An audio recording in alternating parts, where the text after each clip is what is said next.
Hello students, आज हम देखने वाले हमारा क्लास 10th का साइंस का जो केमिस्ट्री का पार्ट हमने स्टार्ट किया था, जिसमें हम चैप्टर नंबर फर्स्ट देख रहे थे, जिसका नाम है केमिकल रिएक्शन एंड इक्वेशंस। इस चैप्टर का एक क्वेश्चन मैंने आप लोगों को अच्छे से क्लियर कर दिया था इसके पहले वाली वीडियोज़ में। आज हम हमारा नेक्स्ट क्वेश्चन स्टार्ट करने वाले हैं, जो कि बहुत ही इंपॉर्टेंट क्वेश्चन है, एग्जाम में पूछा जाता है। तो फटाफट से स्टार्ट करते हैं। उसके पहले अगर आपने इसके पहले वाले क्वेश्चंस की वीडियो नहीं देखी तो डिस्क्रिप्शन में आपको लिंक मिल जाएगी, हम वहां पर जाकर आगे की वीडियो भी चेक कर सकते हैं। तो आज हम स्टार्ट करते हैं हमारा नेक्स्ट शॉर्ट क्वेश्चन। क्वेश्चन है हमारा, 2 gram of ferrous sulphate crystal are heated in a dry boiling tube, answer the following question. ये बोल रहा है कि 2 ग्राम फेरस सल्फेट क्रिस्टल को अगर एक बॉइलिंग ट्यूब में हीट किया जाए तो आगे के क्वेश्चन जो दे रखे उसके आंसर आपको देने हैं। देखो ये क्या बोल रहा है कि 2 ग्राम फेरस सल्फेट को इस तरह से हम बॉइलिंग ट्यूब के अंदर हीट कर रहे हैं। ठीक है, तो ये आपका क्वेश्चन है जो मैंने आपको डायग्राम से समझा दिया। फेरस सल्फेट हमको टेस्ट ट्यूब में लेना है, उसको हीट देना है। ठीक है, उसके बाद जो क्वेश्चन पूछे वो देखते हैं। फर्स्ट क्वेश्चन है हमारा, लिस्ट एनी 2 ऑब्जर्वेशन, यानी उसके अंदर क्या चेंजेस आ रहे, क्या ऑब्जर्वेशन है आपका, वो आपको लिखना है। सेकेंड है, name the type of chemical reaction taking place, यानी इसके अंदर कौन सी केमिकल रिएक्शन हो रही है उसका नाम आपको बताना है। थर्ड है, right the chemical equation of the reaction, और उसके अंदर जो रिएक्शन हो रही है उसकी इक्वेशन भी आपको लिखनी रहेगी। तो 1 बाय 1 हम तीनों के आंसर लिखेंगे। देखो अब हमारा पहला क्वेश्चन था ऑब्जर्वेशन, यानी जब हम फेरस सल्फेट को एक बॉइलिंग ट्यूब में लेकर हीट करना स्टार्ट करते हैं तो उसके अंदर 2 चीज़ों में चेंज आता है। एक तो उसकी स्टेट चेंज होती है, यानी यहाँ पर जो सॉलिड था वो गैस में कन्वर्ट होता है। साथ में जब वो गैस में कन्वर्ट होता है तो उसका कलर भी चेंज होता है। तो ये थे हमारे 2 ऑब्जर्वेशन, तो हम यही लाइन ऊपर लिखेंगे। फर्स्ट पॉइंट हम लिखेंगे change in state and colour, यानी हमारे जो फेरस सल्फेट था उसका कलर भी चेंज होता है, उसकी स्टेट भी चेंज होती है, वो सॉलिड से गैस में कन्वर्ट होता है। सेकेंड ऑब्जर्वेशन है हमारा इवोल्यूशन ऑफ गैसेस, यानी जब भी हम फेरस सल्फेट को गर्म करना स्टार्ट करते हैं उस टेस्ट ट्यूब में से बहुत सारी गैस निकलती हुई हमें दिखाई देती है। तो ये था हमारा सेकेंड ऑब्जर्वेशन। ठीक है, इसके बाद आपको बताना है कि इसमें कौन सी केमिकल रिएक्शन हो रही है, उसका नाम क्या है। तो देखो केमिकल रिएक्शन का नाम बताने के पहले मैं थर्ड वाला जो क्वेश्चन है वो पहले सॉल्व करवा रही हूँ ताकि आपको सेकंड ऑटोमेटिक समझ में आ जाए। थर्ड में उसने बोला है कि आपको केमिकल रिएक्शन लिखकर बतानी है, यानी इसमें कौन सी केमिकल इक्वेशन हो रही है।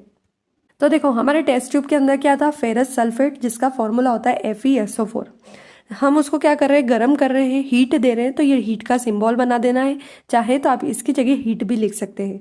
अब जैसे ही हम फेरस सल्फेट को गर्म करते हैं वो कन्वर्ट हो जाता है फेरिक ऑक्साइड में, जिसका फॉर्मूला होता है Fe2O3। ठीक है, साथ में गैसेस निकलती है। कौन सी 2 गैसें निकलेगी, एक निकलेगी आपकी SO2 और दूसरी निकलेगी आपकी SO3। ठीक है, यही आपका डायग्राम में बना हुआ है कि जब हम फेरस सल्फेट को गर्म करना स्टार्ट करते हैं तो कुछ समय बाद यहाँ पे क्या रह जाता है, Fe2O3 यहाँ ही रह जाएगा।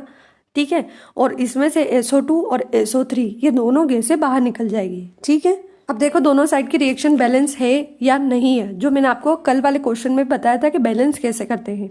यहाँ देखो यहाँ Fe कितने हैं, 2 है ना, और यहाँ Fe कितना है, 1 है। तो सबसे पहले क्या करेंगे, मैंने आपको कल भी बताया कि जब भी बैलेंस करना होता है हम आगे की तरफ नंबर लगा सकते हैं। तो अगर हमें यहाँ Fe2 है और इधर भी Fe2 करना है तो यहाँ 2Fe लिख देंगे। ठीक है, इस तरह से हमारे Fe तो बराबर हो गए। अब मैंने कल भी बताया था कि ये जो आगे जो नंबर लगता है ये इस कंपाउंड के सारे एलिमेंट का होगा। ठीक है, तो Fe अगर 2 है तो यहाँ हमारे सल्फर भी कितने हैं, 2 है। अब इधर देखो सल्फर कितने हो रहे हैं, तो 1 सल्फर, 1 सल्फर यहाँ है और 1 सल्फर यहाँ है, तो 1 और 1 कितने हो गए, 2 सल्फर। क्लियर, यानी हमारे सल्फर भी बराबर हो गया। अब आते हैं हम ऑक्सीजन की तरफ।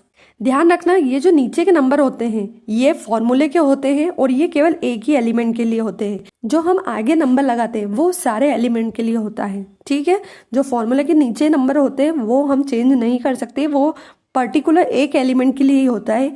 लेकिन जब हम आगे नंबर लगाते हैं तो वो उस कंपाउंड के सारे एलिमेंट का नंबर होता है। अब देखो Fe बराबर हो गया, उसके बाद हमारा सल्फर भी बराबर हो गया। अब ऑक्सीजन देखना, यहाँ ऑक्सीजन कितने देखे फॉर्मूले में, 4, और आगे का नंबर कितना है, 2 है।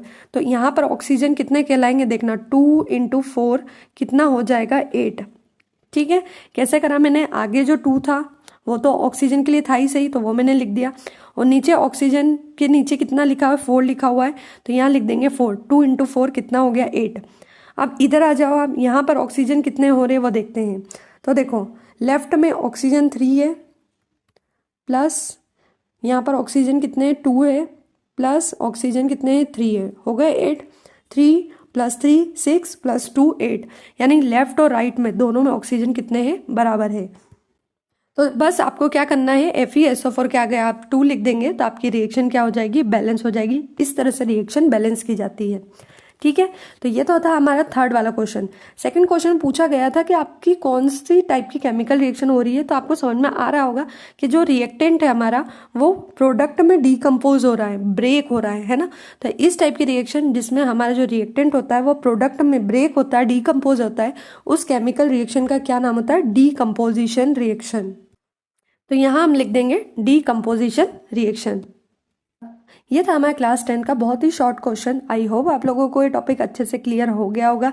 इसी तरह से मैं आगे भी आप लोगों के लिए छोटे छोटे क्वेश्चंस की वीडियो, देन उसके बाद लॉन्ग क्वेश्चंस की वीडियो लाती रहूंगी। तो अगर आपको इस तरह के वीडियो पसंद आ रहे हो तो मेरे वीडियो को लाइक करें, सब्सक्राइब करें, शेयर करना बिल्कुल भी ना भूलें, ताकि आने वाले इंपॉर्टेंट टॉपिक की वीडियो आप तक समय पर पहुँच सके। Thank you.